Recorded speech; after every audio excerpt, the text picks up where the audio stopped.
जय हिंद दोस्तों। आज हम लोग क्लास 7 हिस्ट्री की चैप्टर 7 देखेंगे। इससे पहले हमने 1 से लेकर 6 क्लास तक 1 से लेकर 6 चैप्टर तक कंप्लीट कर चुके हैं। उसे भी आप लोग जाकर पारी वीडियो देख सकते हैं, या हमने प्ले लिस्ट भी बना दिया है, उसे भी आप जाकर देख सकते हैं। चलिए स्टार्ट करते हैं।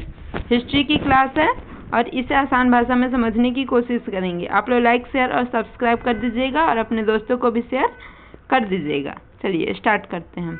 आज हम लोग देखेंगे क्षेत्रीय संस्कृति का निर्माण, ये कैसे हुआ और किस प्रकार हुआ और इसे होने में क्या क्या चुनौतियां आई। चलिए स्टार्ट करते हैं।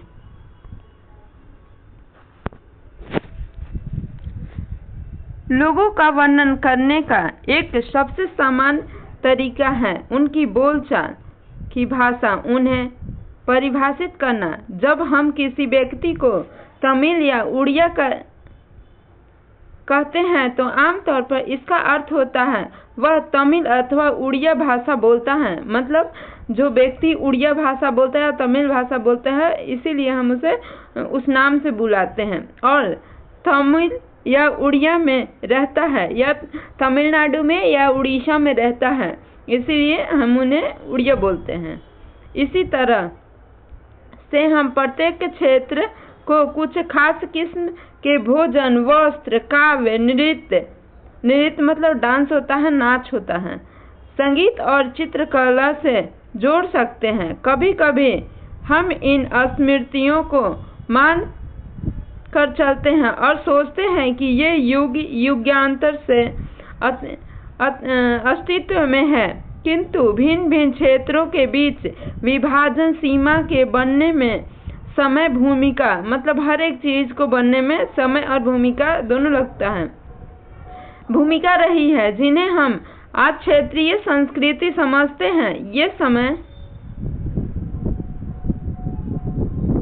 ये वे समय हैं, समय के साथ बदलती है और सोच तो यह है कि आज भी हम बदल रहे हैं। मतलब इंसान जैसे जैसे आगे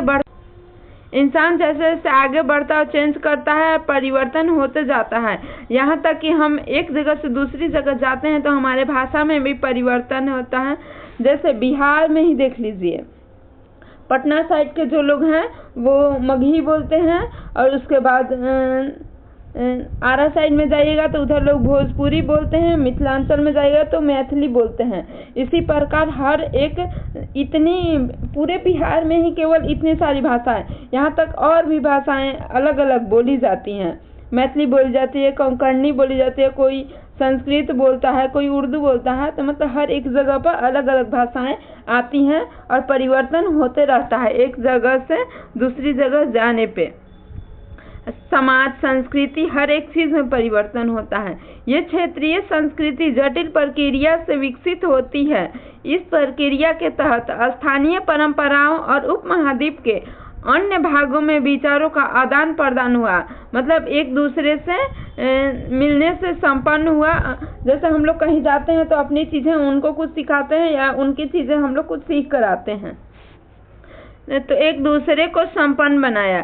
जैसा कि हम देखेंगे, कुछ परंपराएं तो कुछ विशेष क्षेत्रों की है, जब कुछ अन्य भिन्न भिन्न क्षेत्रों में एक समान प्रतीत होती है, एक जैसा, उसी को प्रतीक बोलते हैं। परंतु इसके अतिरिक्त कुछ अन्य परंपराएं एक खास इलाके के पुराने रीति रिवाज से तो निकलती है। मतलब बहुत सारी रीति रिवाज ऐसे हैं जो हम लोग बहुत समय पहले वाला भी आज भी यूज करते हैं, परंतु अन्य क्षेत्रों में जाकर उन्होंने एक नया रूप ले लिया। मतलब जैसे जैसे परिवर्तन होता गया, आदमी बढ़ता गया, वैसे वैसे परिवर्तन होता गया रीति रिवाज ये सारी चीजों में।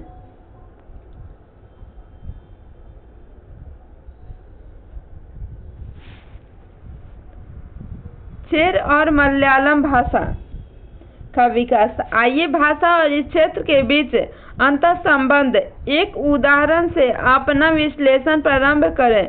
महोदयपुर का चेर राज्य प्रायद्वीप के दक्षिणी पश्चिम भाग में, जो आज के केरल राज्य का एक हिस्सा है, 9वीं शताब्दी में स्थापित किया गया है। संभवतः मलयालम भाषा इस इलाके में बोली जाती है, मतलब वहाँ के लोग इस्तेमाल करते हैं।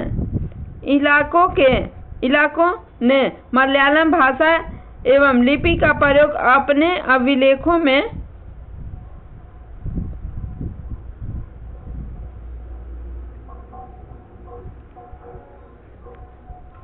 किया है, परंतु इस भाषा का प्रयोग उपमहाद्वीप के सरकारी अभिलेखों में किसी क्षेत्रीय भाषा के रूप में सबसे पहले उदाहरण में से एक है। साथ ही साथ चेर लोगों ने संस्कृत परंपराओं से भी बहुत कुछ ग्रहण किया।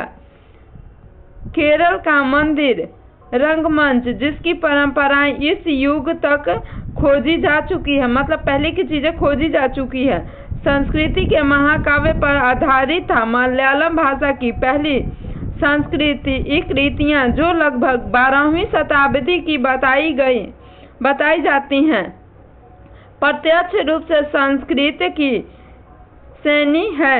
यह भी एक काफी रोचक तथ्य है कि 14वीं शताब्दी का एक ग्रंथ लीला तिलकट, जो व्याकरण तथा काव्य शास्त्र विषय है, मणिप्रवाल शैलों से लिखा गया है। मणिप्रवाल का शाब्दिक अर्थ है हीरा और मूंगा, जो यहाँ दो भाषाएं संस्कृति और तथा क्षेत्रीय भाषा के साथ साथ प्रयोग की जा सके। चलिए पहले इसे देख लेते हैं, इंपॉर्टेंट चीजें कुछ हैं।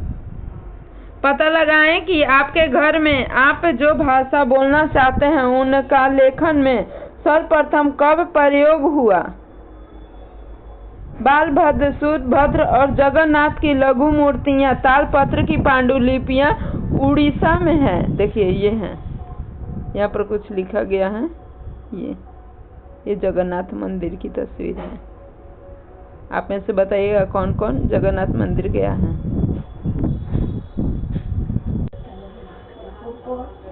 शासक और धार्मिक परंपरा जगन्नाथ संप्रदाय अन्य क्षेत्रों में क्षेत्रीय संस्कृति क्षेत्रीय धार्मिक परंपराओं से विकसित हुई थी। इस प्रक्रिया का सर्वोत्तम उदाहरण पुरी उड़ीसा में जगन्नाथ का संप्रदाय था। जगन्नाथ का शाब्दिक अर्थ होता है दुनिया का मालिक, जो विष्णु का परिवाची होता है, मतलब विष्णु जी जगन्नाथ मंदिर में है, उन्हीं का वास होता है, उन्हीं की मूर्ति है वो। आज हम जगन्नाथ की काष्ठ प्रतिमा स्थानीय जनजाति लोगों द्वारा बनाई जाती है, जिससे यह तात्पर्य निकलता है कि जगन्नाथ मूलतः एक स्थानीय देवता है। मतलब ये जगन्नाथ जो है विष्णु भगवान वही के देवता हैं। जगन्नाथपुरी की सबसे अनोखी बात यह है कि जिधर से हवा रहता है उसके विपरीत झंडा फहरता है। वहाँ की सबसे बड़ी विशेषता यही है जगन्नाथपुरी की। आप लोग में से बताइएगा कौन कौन जगन्नाथपुरी जा चुके हैं, जिन्होंने आगे चलकर विष्णु का रूप मान लिया गया। 12वीं शताब्दी में गंग वंश के एक अत्यंत प्रतापी राजा अनंत वर्मन ने पुरी में पुरुषोत्तम जगन्नाथ के लिए एक मंदिर बनवाने का निश्चय किया। इसके बाद 1230 में राजा अनंग भीम तृतीय ने अपना राज्य पुरुषोत्तम जगन्नाथ को अर्पित कर दिया और स्वयं जगन्नाथ का प्रतियुक्त घोषित कर दिया।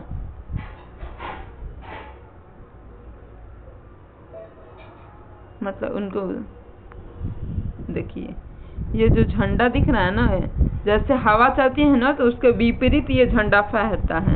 ये जगन्नाथपुरी की सबसे बड़ी विशेषता इसी को माना जाता है, विपरीत पताके को फहरना, जिसे झंडा बोलते हैं। ज्यों-ज्यों इस मंदिर को तीर्थ स्थल यानी तीर्थ यात्रा के केंद्र के रूप में महत्व प्राप्त होता गया, सामाजिक एवं सांस्कृतिक मामलों में भी इसकी सत्ता बढ़ती गई। जिन्होंने भी उड़ीसा को जीता, जैसे मुगल, मराठे और अंग्रेजी ईस्ट इंडिया कंपनी, सबने इस मंदिर पर अपना नियंत्रण स्थापित करने का प्रयत्न किया। वे सब यह मालूम करते थे कि